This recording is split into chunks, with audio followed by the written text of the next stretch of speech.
After the Feelings Are Feelings video, I realized that there was still a lot to do.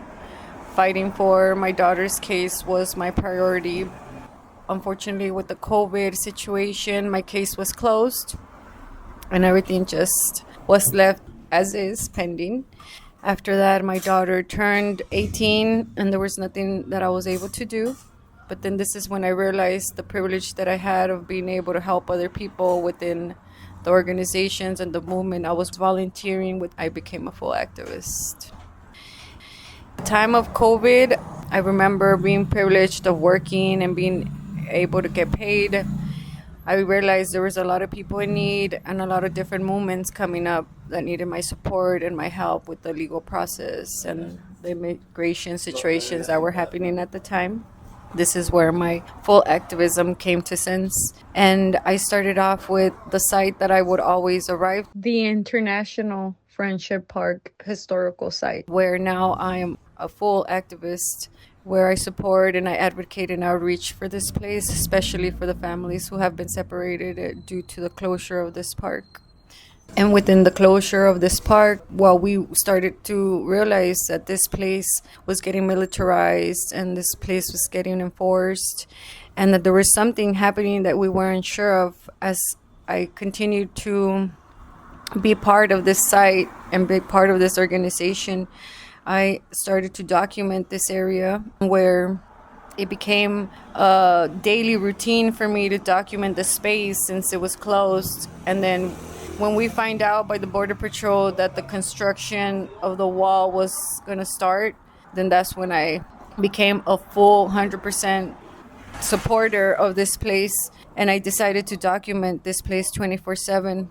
Which I did. We documented the site within the construction movement and the new administration. There's been a lot of changes and a lot of different movements that we had to also support. And one of them was the encampment. We had migrants in between the borders that needed assistance, that needed guidance. And that's where everything just started. In between all the support and the movements, the encampments, migrants, caravans, my daughter was graduating between all this.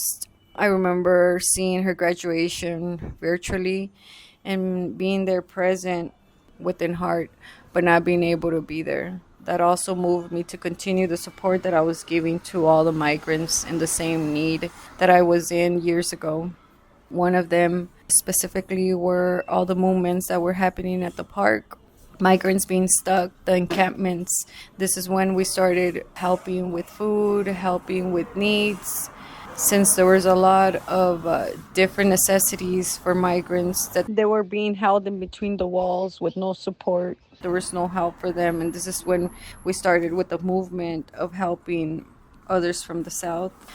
And from there, I actually started helping different shelters, volunteering with community work. I also started moving and connecting sources for people instead of being divided, for people to be united. And now we are actually a good connecting network to try to maintain this unity amongst us with this new administration and all this chaos going on politically.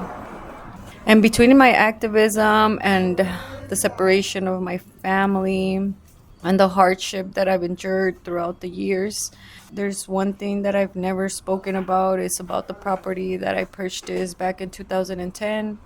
I was actually, in 2022, I was actually finally a property owner, an official property owner of an empty lot that I had purchased years ago. And that was one of my biggest achievements, to me, feeling productive, making me feel that I was actually part of a place where I wasn't considered in the beginning, which is Tijuana. Made me fulfill my heart, my love for what I was doing at the moment.